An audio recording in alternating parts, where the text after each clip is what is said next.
Sama ada pemerintah negara dia panggil Perdana Menteri, atau pemerintah kapung dia panggil Tuk Ngulu, atau pemerintah semayang jemaah dia panggil Tuk Imam, atau pemerintah jabat kita dia panggil pengarah. Wajib taat belaka tu apabila mereka taat kepada Allah dan Rasul. Itu maksud dia.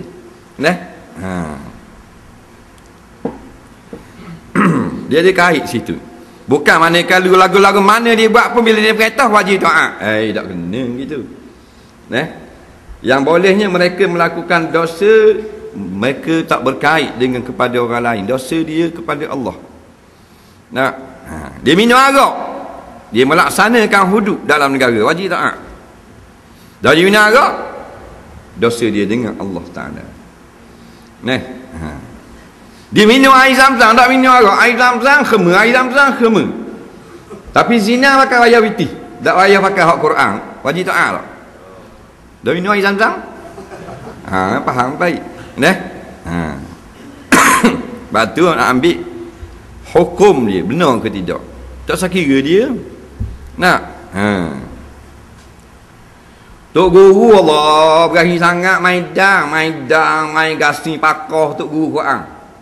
Tapi ngajar molek, boleh ngaji dengan dia.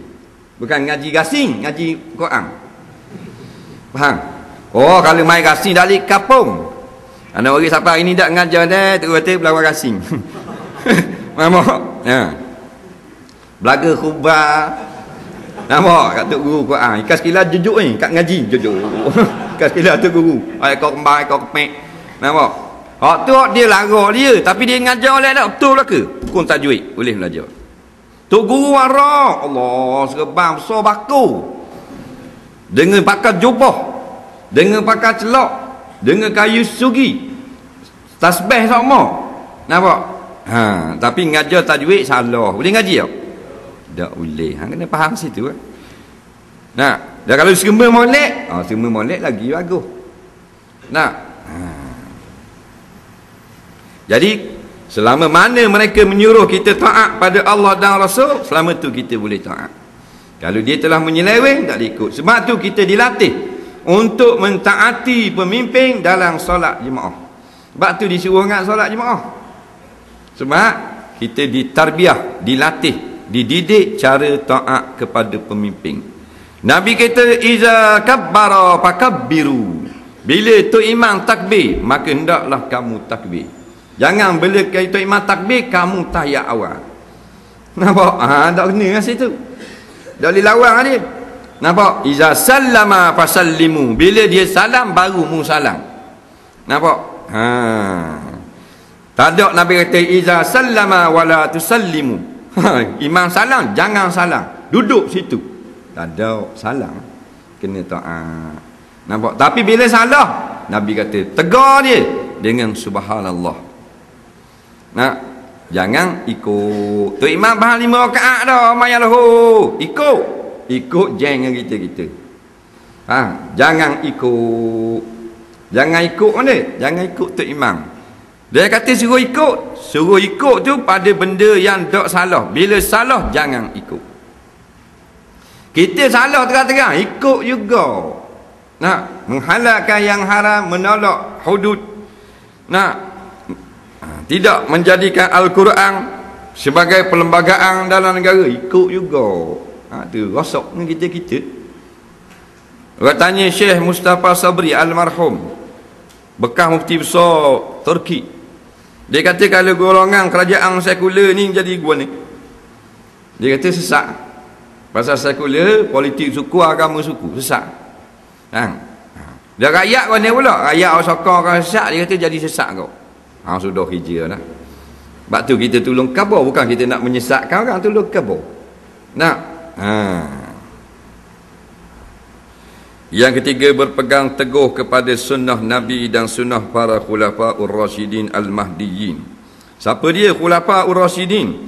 Abu Bakar, Umar, Uthman dan Ali radhiyallahu anhum, yang mana mereka telah mendapat petunjuk daripada Allah Ta'ala, iaitulah berpegang kepada pahaman dan amalan ahli sunnah wal jamaah, yang mana hanya mereka saja yang mendapat jaminan selamat daripada api neraka dan bertuah mendapatkan syurga pada hari kiamat nanti.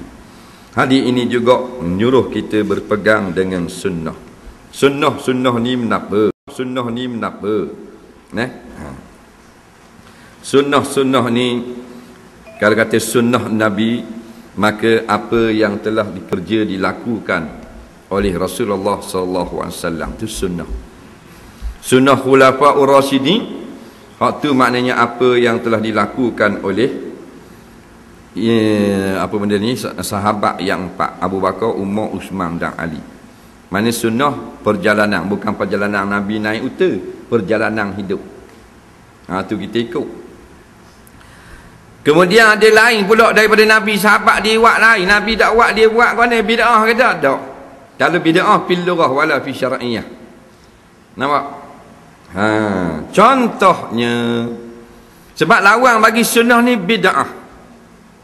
Nampak? Kita dengar dah bid'ah ini karut. Karut. Dan bid'ah menapa? Kullu syai'in uhdisa ala ghairi misalin sabiqin. Amalan-amalan yang reka, yang tidak ada contoh daripada amalan-amalan salafus salih, dan tidak ada kebenaran daripada ulama-ulama yang muktabar. Itu mana bid'ah.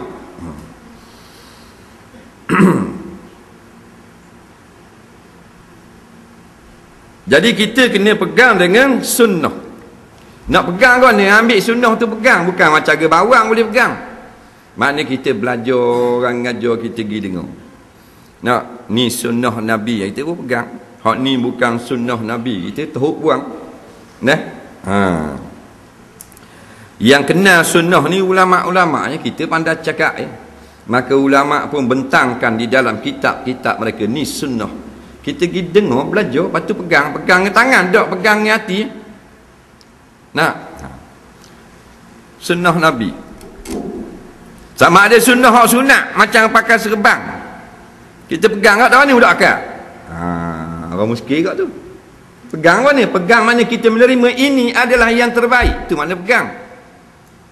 Faham? Walau kita dah pakai jubah, tapi kita ingat jubah ini adalah sunnah dan kita kasih kepada sunnah sekalipun kita tak pakai. Nampak? Batu orang yang kasih pada sunnah tapi tidak beramal dengan sunnah, dia tidak haram. Dia ada rasa kasih pada sunnah. Nampak? Yang masuk neraka orang benci sunnah. Tengok orang pakai serban, ci. Tengok orang pakai topi, tak ci. Tengok orang puan pakai tudung, ci. Yang pakai kain belah, tak ci. Tengok tok guru mari nak ceramah, nak mengajar, sakit hati. Orang pasang rodak nak main wayang gambar, suka. Tu orang rosak. Orang sesat panggil. Dah ada juga bercanggah hak sahabat buat dengan Nabi buat. Banyak lah, waktu kena ngaji. Dah Nabi larang tak? Tak. Zaman Nabi tak ada, zaman sahabat ada. Contohnya buat menghimpunkan Al-Quran. Zaman Nabi Al-Quran tak ada toko gini hak kita duk baca di rumah 30 juzuk tu, tak ada. Zaman Rasulullah, sahabat-sahabat yang kuat ingatan hafal dalam dada. Ada yang hafal satu Quran, ada yang hafal surah-surah tertentu saja. Ada yang tulis di kulit-kulit. Dia tulis surah. Satu kulit, satu surah. Dia nak baca surah tu, dia tak hafal, dia ambil kulit, berulang, gulung-gulung, buka, baca surah Yasin, tulis di kulit. Ada ditulis pada tulang ada. Quran zaman tu. Nampak? Siapa bertambung-tambung tulang biuta yang telah disembelih nah. Tulang uta hak sembelih ni dia suci. Faham? Ini tak najis. Dia tak boleh tulis Quran pada najis, tak boleh. Takut orang tanya, "Mana kotor-kotor tulang?" Kotor mana suci. Faham tak?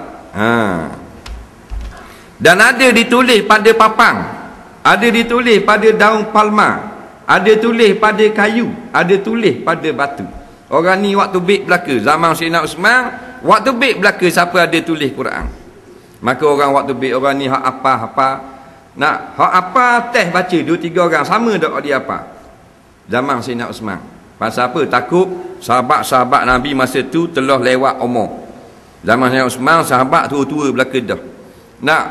Jadi takut bila wafat belaka tak ada Quran. Jadi kupur balik. Zaman Sayyidina Abu Bakar tak nak kupur kerana ramai orang murtad.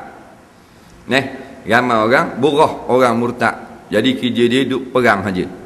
Zaman Sayyidina Uthman baru reda.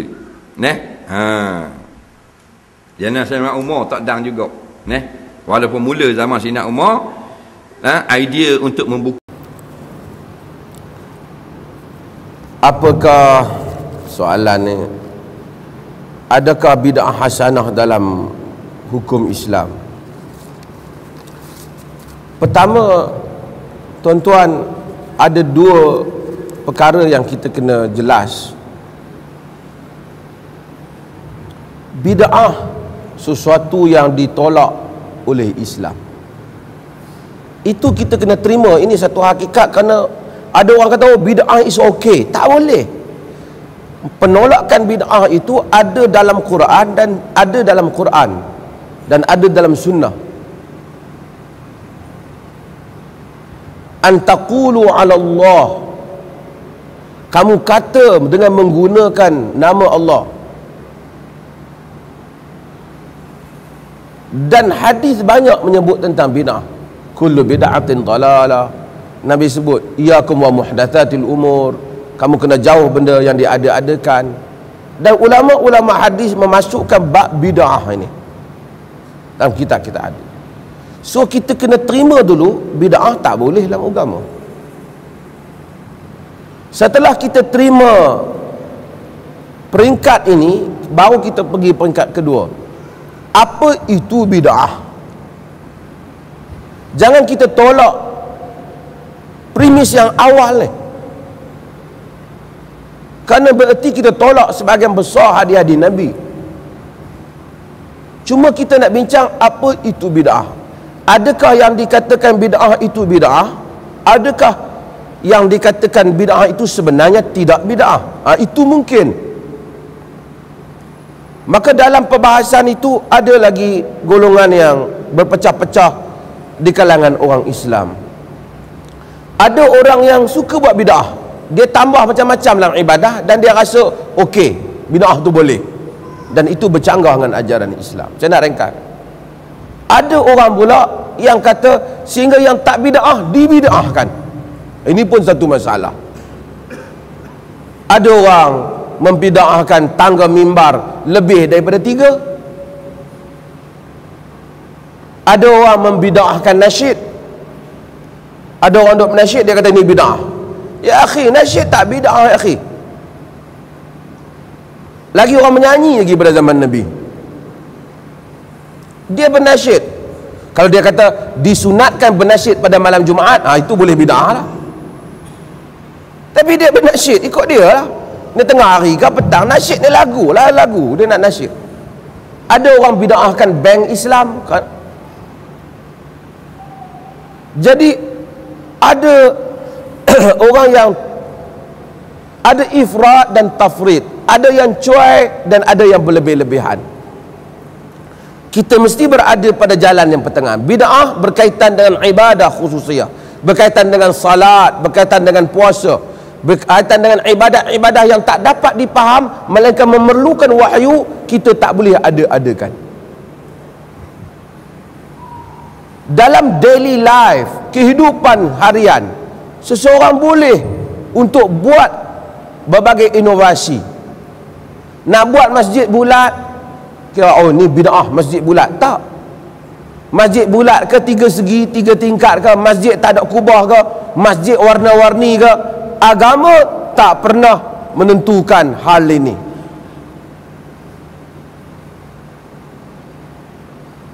Pakai skrin dalam masjid, bid'ah ke tak? Tak perlulah nak bid'ah benda macam tu. Ada orang bid'ahkan baju. Ini pakaian. Ada orang bid'ahkan makanan. Saya sebut selalu, saya dengar radio apa Indonesia bid'ahkan ketupat. Kerana ketupat ini berasal daripada apa mana dewa apalah. Dan kemudian tak patut ada ketupat hari raya kerana itu amalan khurafat, bid'ah dan seumpamanya. Kerana Nabi tak makan ketupat. Memanglah. Nabi suruh bergembira pada hari raya. Macam mana nak gembira? Mana boleh sama gembira orang Arab dengan gembira orang Melayu? Ya yaumul farah, hari gembira. Orang Melayu dia makan ketupat, dia gembira. Walaupun lepas tu dia masuk hospital kerana darah naik, tapi dia gembira. Pada zaman Nabi tak ada bagi duit. Ada orang kata bid'ah bagi duit, bid'ah dalam sampul lah apalah. Itu adalah cara orang gembira. Budak-budak datang, dulu dia datang orang miskin, orang tak banyak duit, datang Assalamualaikum, dia datang rumah kita, dia makan kuih. Saya tak tahu masih ada tradisi ini di Singapura tu, mungkin tidak. Sekarang budak-budak Assalamualaikum, tak nak makan, nak duit, dia kata. So kita bagi dia duit, dia happy. Kita bagi orang minum, ada cawan, dah cukup, tak perlu piring. Tapi kita letak piring nak mencantikkan hidangan. Jangan bid'ahkan piring. Kita bagi duit dalam sampul nak mencantikkan pemberian. Kita bagi hadiah kat orang. Nabi kata tahadu, tahabu. Bagi hadiah, nasib kamu sayang antara satu sama lain. Pergi beli gelas besar tu, pergi rumah pengantin, nah hadiah kau gelas. Tak ada. Kita balut dia, dia pun tak tahu apa. Surprise, nanti dia buka. Kotak besar, hadiah kecil. Tapi dia gembira. Kita tak kata membazir kau balut, kat mana pun dia nak buka. Tak. Itu adalah culture. Agama tak halang. Nabi SAW datang kepada kenduri orang Ansar, kenduri kahwin. Nabi tengok tak ada nyanyian. Nabi kata, tak ada nyanyian ke? Innal ansar yu'jibuhumul lahu. Orang Ansar sukakan nyanyian, nyanyilah. Dia orang barangkali tengok, Nabi datang ni nyanyi apa pula? Nabi kata nyanyilah. Orang Ansar sukakan nyanyian. Pada hari raya, dua orang gadis menyanyi dalam rumah Rasulullah. Abu Bakar kata, amizmarus syaitan fi baiti Rasulillah. Dalam hadis Bukhari, adakah suara syaitan dalam rumah Nabi SAW? Nabi kata, da'huma ya Abu Bakar, innahu yaumul 'aid. Biarlah wahai Abu Bakar, ini hari raya. Nabi tolerance dalam hal itu. Dia dah ada baginda sedang baring. Abu Bakar tengok tak sesuai, dua gadis menyanyi dalam rumah Nabi. Tapi agama datang. Sebab itu Islam is the fastest religion yang berkembang dalam dunia ini. Salah satu sebabnya kerana Islam tidak against culture, tidak memerangi budaya, tetapi ia menetapkan akidah dan menetapkan ibadah. Kita kena straight dalam masalah akidah, straight juga dalam ibadah. Jangan ada bid'ah, tapi kita hendaklah luas dalam masalah muamalah, kerana itu adalah ruang yang dibenarkan oleh agama.